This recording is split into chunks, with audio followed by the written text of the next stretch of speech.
Bismillahirrahmanirrahim. Assalamualaikum warahmatullahi wabarakatuh, and very good morning to all of you. It's an honor to our lecturer Dr. Nurul Wahidah binti Fauzi and to all our beloved friends. Before we start, first of all, let's get to know our presenters. My name is Nurul Anis binti Nordin. My metric number 1181042. My name is Marshitah binti Shahrani. My metric number 1181044. My name is Nurul Izzah binti Zakaria. My metric number is 1181061. My name is Maisarah Hanum binti Jamal. My metric number 1181064.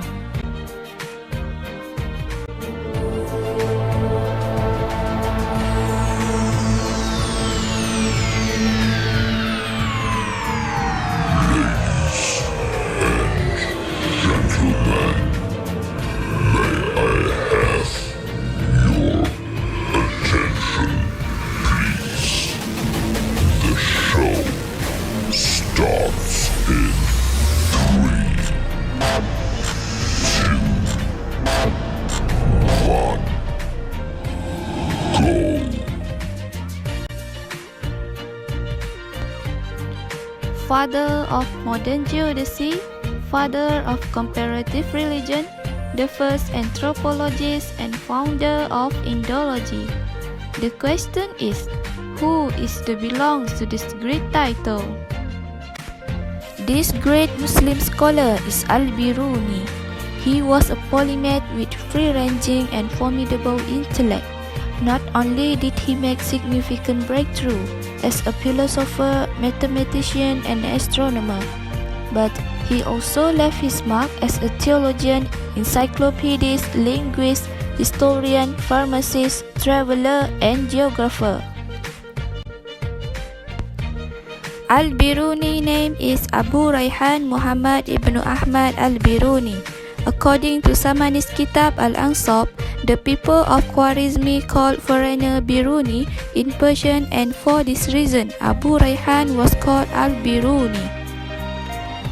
Al-Biruni was born on 4 September 973 AD in the suburb of Khat, capital of Khwarizmi, which is the region of the Amu Darya Delta Kingdom in the territory of modern Khiva.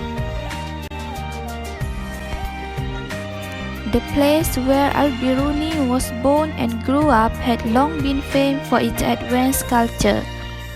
Its cities had magnificent palaces, mosques, and madrasah, which is a religious college, and in this prosperous ancient state the science were extreme and highly developed.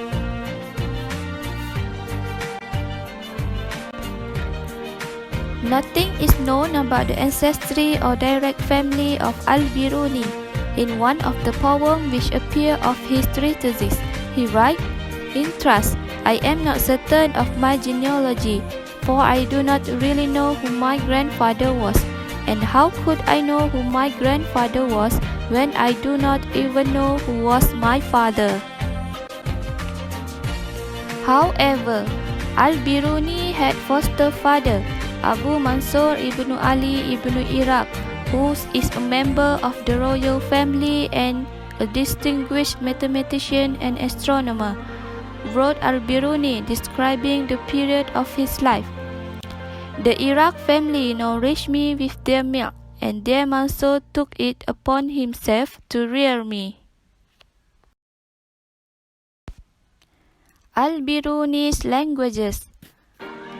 Al-Biruni was brought up in the Khwarizmi dialect and later used New Persian as his spoken tongue, but out of choice, he preferred the Arabic language as an instrument of thought and a means of expression in his intellectual life, both for his scientific treatises and his purely literary works.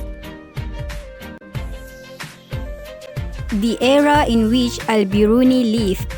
Al-Biruni had lived through the rule of three dynasties. First, Afrigid dynasty. Al-Biruni was born during the reign of the Afrigid dynasty. At that time, Abu Abdullah Muhammad was the last ruler of the Afrigid dynasty of Khwarezm from 967 to 995. Second, Samanid dynasty.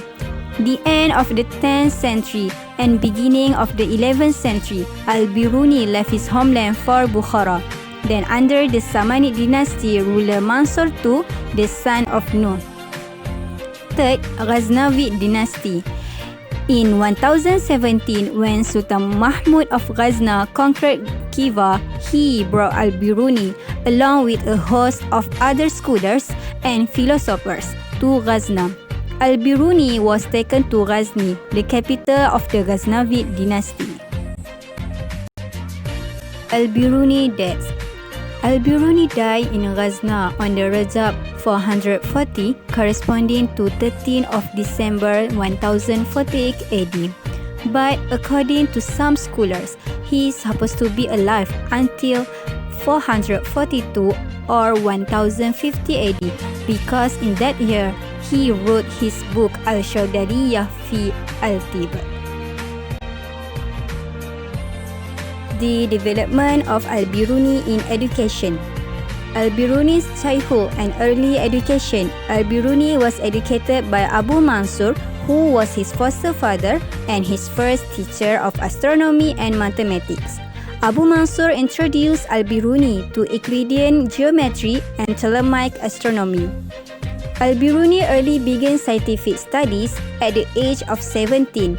He used a ring graduated in halves of a degree to observe the height of the sun at the cusp meridian and thus calculate the latitude of the city. 4 years later, he made plans for a series of observations and measurements and had prepared an astronomical ring. Scholars believe that he went through the normal school system of the time, like the maktab for elementary school and madrasah for a religious school, and learned the regular Islamic subjects such as tafsir, hadith, Arabic language, grammar, fiqh, history, and others. Move to the second stage of Al-Biruni development in education is his journey in education. Past 25 years his life in Khwarezm, where he practiced Islamic jurisprudence, theology, grammar, mathematics, astronomy, medics, and other sciences, which helped him to describe many things about the world and its creation. In 995 AD, Jurjani ruler attacked Kars and drove Al-Biruni into exile in Ray in Iran. There, Al-Biruni exchanged his observations with Al-Khujandi, and he involved a trigonometry method for measuring the earth. In 997 AD, Al-Biruni returned to Kars, and he observed a lunar eclipse that Abu al-Wafa observed in Baghdad, based on which he observed time is different between Kars and Baghdad. In the next few years, Al-Biruni then transmuted to Bukhara. There, he met with Ibn Sina and exchanged his ideas, values, and thoughts. Then, he went to Gurgan at the invitation of its ruler, Sultan Shams al-Ma'ali ibn Qabus. In 999 AD, he completed his famous book, Kitab al-Athar, and dedicated it to the Sultan. Then, Al-Biruni dedicated also another book, Risalah al-Tajrid al-Sha'at, to the same Sultan. In Gurgan, Al-Biruni started his preliminary works on measurement of the Earth's latitude. In 1017 AD, when Sultan Mahmud of Ghazna conquered Khiva, he brought Al-Biruni along with a host of other scholars and philosophers. Besides, he visited northwest India many times with Mahmud, so he had been collected information about India, acquiring knowledge of Sanskrit and contemporary Indian language, and knowing Hindu philosophy and science as well. It is said that Al-Biruni stayed in Ghaznavid kingdom until his death, although the details and the chronology of Biruni's life under the Ghaznavid are most obscure. Al-Biruni's contribution in Islamic education. In Al-Biruni's life, There are so many contributions that he left to the Muslim and the Ummah and all mankind, which are first, dawn and sunset. This subject also enjoyed sufficient importance with the Muslim scientists, as the two phenomena help in determining the time for some prayers and fasting. We know that the greatest Muslim writer on optics, Ibn Haytham, determined that the twilight begins or ceases when the sun is 19 degrees below the horizon, and attempt thereby also to measure the height of the atmosphere. Second is general picture of the world. General picture of the world as presented by Al-Biruni is remarkably accurate. He tells us that the length of the inhabited world is greater than its breadth. It is surrounded by the seas on all its sides, and the various oceans in the north, east, west, and south all combine at different points. In the north, his limits are set by the habitation of the Swards, Bogas, Russians, Slaves, and Azores. In the west, by the northern region in Africa, Spain, France, and some other parts and unknown lands, and then the coldest regions unsuited for habitation. Third, existence of the American continents beyond the western seas. It is indeed most remarkable that he goes still further in this at-tahdid by asserting that land must exist beyond the seas between the western and eastern coastline of the known world, thus anticipating the discovery of the American continent in the western hemisphere. These regions are supposed to exist beyond the known remaining regions of the world, surrounded by waters on all sides. Fourth, calendars and chronology. Al-Biruni points out that the beginning of the Muslim era of Al-Hijrah corresponded with the first of Ramadan according to the pre-Islamic calendar. He calculates that exactly 3,472 days have elapsed between Al-Hijrah and Yazd. He informs us that the ancient Arabs had learned the system of intercalation from the Jew of Restra some 2,000 years before the Prophet's migration to Medina and the pilgrimage of Mecca, as well as the marketing days and festivals fell in fixed seasons. Fifth, Al-Biruni's theory of the universe. Al-Biruni had some ideas very strikingly similar to those of Einstein and other modern scientists regarding the universe as a whole. Like them, he considered it to be situated on the outermost surface of a limited sphere. Like Einstein, he also rejected the idea of the universal gravitation as an actual force on the ground of its being altogether opposed to experience. There are so many books that he produced, but this book, almost popular, which is first, تحقيق ما للهند من مقولة مقبولة في العقل أو مردولة, verifying all that the Indians reckon the reasonable and the unreasonable, includes all the law that Al-Biruni could gather about India and its science, religion, literature, and custom. His only other competing encyclopedic work in terms of depth and extent of coverage is the Chronology of Ancient Nations, which is devoted to a universal anthropological account of various cultures and which even record the law of long-dead cultures or the of other cultures that were about to disappear. Second, Al-Qanan al-Mas'udi, Mas'udi Qanan, dedicated to Mas'ud, the son of Mahmud al-Ghazna, in which Al-Biruni gathered together all the astronomical knowledge from such sources as Ptolemy's Al-Magus, and hand tables after having had these two particular words updated. Nevertheless, Al-Biruni's original input is clearly noticeable in almost every chapter.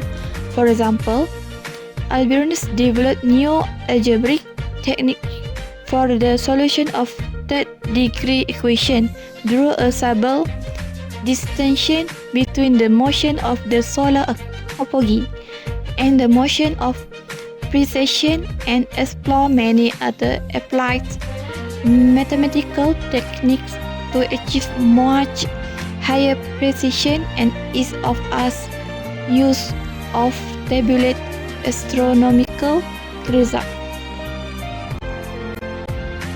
Next, kitab Tafhim di Awasil Sinaat Al-Tanjim, the books of instruction in the elements of astrology. Al-Biruni summarized his work on mathematics and astronomy in this book.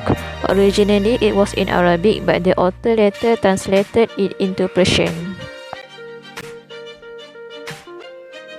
Kitab Tahdid Nihayat Al-Amakin li Tashih Masafat Al-Masakin means the determination of the coordinates of places for the correction of distance between cities.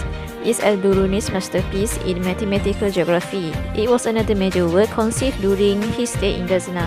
This book was written to enable determination of the Qibla. One has to first know with some precision the longitude and latitude of Makkah. Kitab Isti'ab Al-Wujuh Al-Mumkinah fi San'at Al-Astrolab. It was on all possible methods of making an astrolabe. Al-Biruni discussed the possibility of Earth's motion as a consequence of a particular case of one astrolabe projection.